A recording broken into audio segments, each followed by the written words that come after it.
Well, I don't even need a stat sheet to know what happened. We're not a good enough football team to have that many penalties and a special teams blunder and give up a touchdown.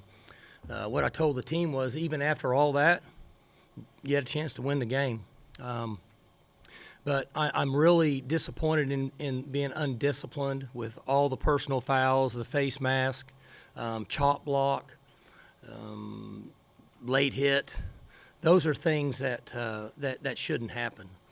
So, it's interesting. We talk about it being disciplined, and we were undisciplined today, playing smart football, and we didn't play smart football. So we have to do a better job of coaching it. The general rule is the players will show you how well you're coaching them and what you're working on Saturdays. So that's what I take out of this. Can't give up a block punt for a touchdown and then have 120 or 5 or however many yards. And then we weren't good on the rush. I think we gave up maybe 5-6 yards of rush. I know one of them was a long one, but it still counts.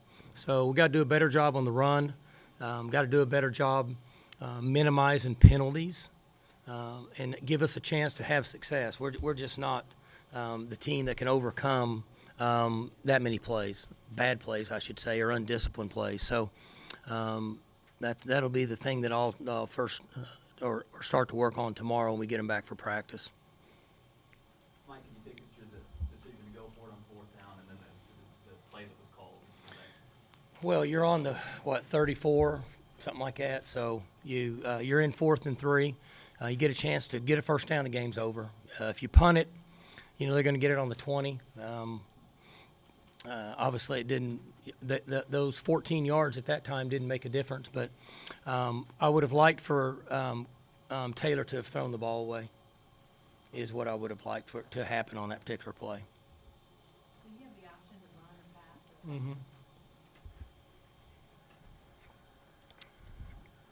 Is that something that you and Yurcich discussed during the timeout? What you two settled on? Was that? Well, there's a million suggestions going on in timeouts, like every time during the game, and it was no different than any other timeout. A week after you guys put the ball in Taylor's hands in some pretty significant moments, did you feel even more empowered to sort of let him make that call in that moment on that fourth down play? Well, that's just a base play for us. We've run that play for years, so it's not really anything different than any other play. What changed for the defense down the stretch? What's that? What changed for your defense down the stretch that had been working earlier that suddenly? I think it's penalties. I think we prolong drives, and again, I can't. It's hard for me to recollect every drive, but we're extending drives and giving them free 15-yard penalties, and that's a huge factor. It's difficult to get stops, and then certainly when you're giving them 15, 20 yards a drive on penalties, that's where it would start for me, just too many undisciplined penalties. Got a great bout of justice today. It seemed like, especially in the second half of the run game, started to find some lanes and some holes. Is that design set? You guys switched at halftime, or did what you did in the first half start to open some things up there? We made a couple adjustments at half, but most of it was just game plan, things that we hadn't got to. But I thought our play calling and keeping them off balance and run pass mix, I don't know what it is, 212 and 311 was pretty good, and we didn't turn the ball over. So really it comes down to what I said. We were able to balance the offense, but just too many crucial mistakes at the wrong time. Penalties have been kind of a common occurrence in most, if not all, of your losses this season. Does it kind of confound you that it continues happening?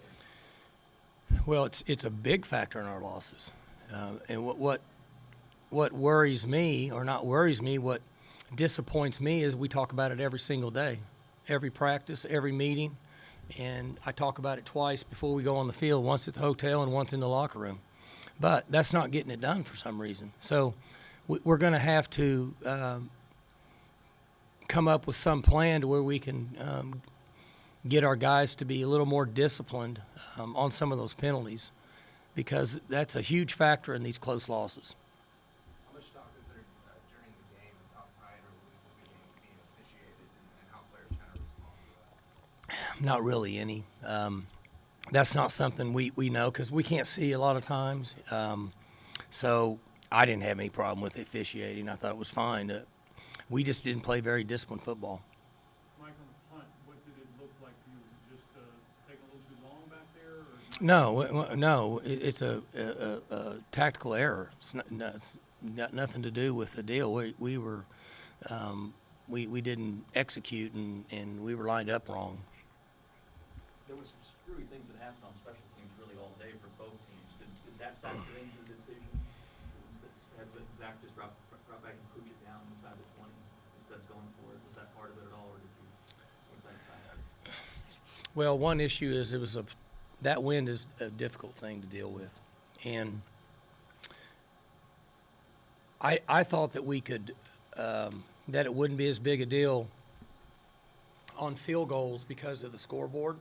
I thought it would help, and then when I saw how big of an issue it was on that, then the ability for a guy to gauge where he's punting the ball into wind like that is extremely difficult. So, we just felt like, hey, we'll get 3 yards. Worst case scenario, we give them the ball in the 30 or 31.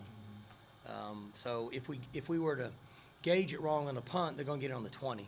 So basically it should have been like a 10 or 12-yard risk versus trying to finish the game. Mike, how would you evaluate Taylor's passing today? His throwing ball. I thought he threw pretty good. It was not an easy day to throw out there. Going or this way or that way, it's difficult. We had some guys open down the field that I wish we would have hit, but they had the same thing. If you watch them, they had guys a couple times open and the ball was going over their head. Or it was not an easy day to throw the football or kick or punt it. Many of the carries on that last offensive drive went to JD. Was that, I know Justice went off at one time, was he just not 100% or was he tired at that point in the game? You guys had JD in there maybe? I would have to ask Waz. He might have been, got a little tired there and JD in, and which was fine. We were still getting some whacks at it. So I don't think any of that was a factor. Mike Taylor was pitching it out to Tyron and Tylen regularly throughout the day. Just real short stuff. They were laying off, I think, Tylen especially. Thought that maybe just go back to that on the 4th down call as opposed to rolling Taylor out. Well, they pressed it. So it was a little different, right? So now you're going to be throwing a 25-yard ball down the field. The 4th down call is one call. We lost the game because we had 130 yards in penalties and got a block punt for a touchdown. I mean, How did you feel about your offensive line? Obviously a different look out there. in the first quarter, I didn't think we were very good. And then from that point on, I thought they played pretty good. 76 looked like he held up okay. I mean, without watching the tape, it'd be hard for me to say. There's some times that that he got beat, but overall, he seemed like he played okay. AJ Green was a guy who got penalized a lot today, then he got beat on that last touchdown play. How's he doing right now? From what you've seen, he obviously didn't look great walking off the field. Oh, I mean, I haven't seen him. I'm sure he probably doesn't feel good about, again, it was a 5-yard fade. That happened to be the last play. That wasn't the issue. I keep going back to, we're not far enough along as a team to overcome 125 yards in penalties and block punt for touchdowns.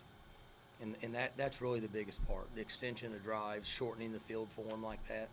So that'll be the first thing that we need to correct, come up with a way to be a smarter, more disciplined team.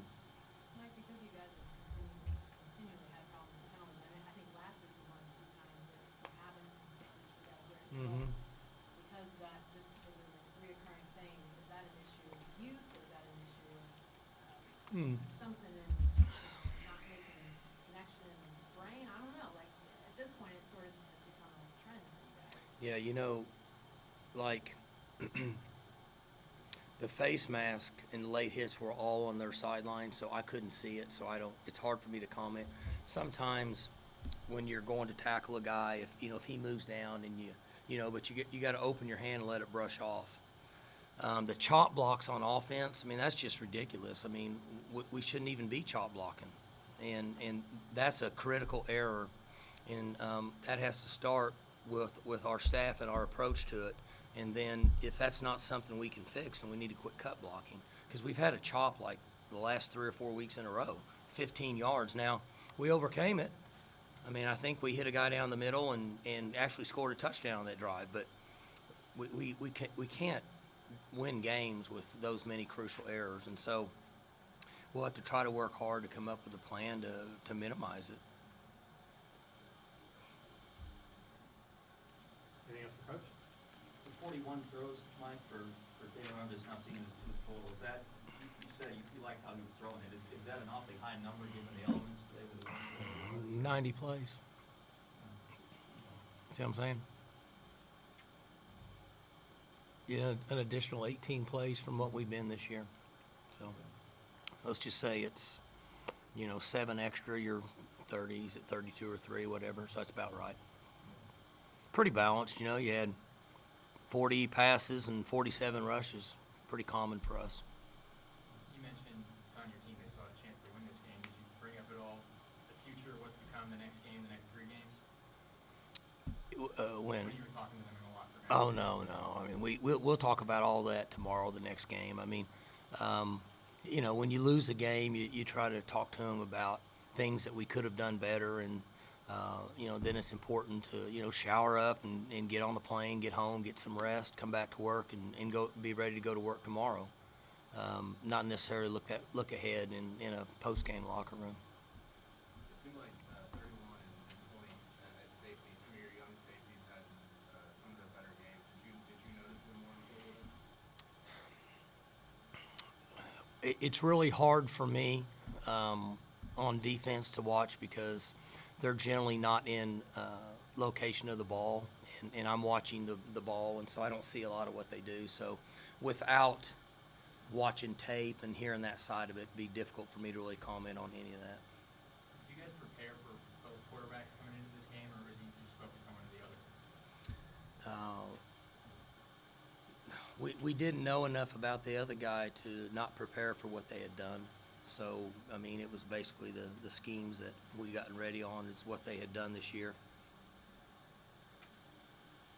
So then it doesn't catch you off guard then when Burr comes into the game, he's the guy you had been preparing for? Yeah, I mean, I haven't asked him about that, but I can't imagine that it would be anything that would have caught us off guard, because most of all their tape was him playing in the game. On the block punt, you guys kind of started out and shifted into punting formation. Do you think that had anything to do with No. like, things like that? No, we didn't have a guy over there. This doesn't have anything to do with the players. That was a coaching error. Any answer, Coach? Good. Thanks. All right. Bring everybody else in here.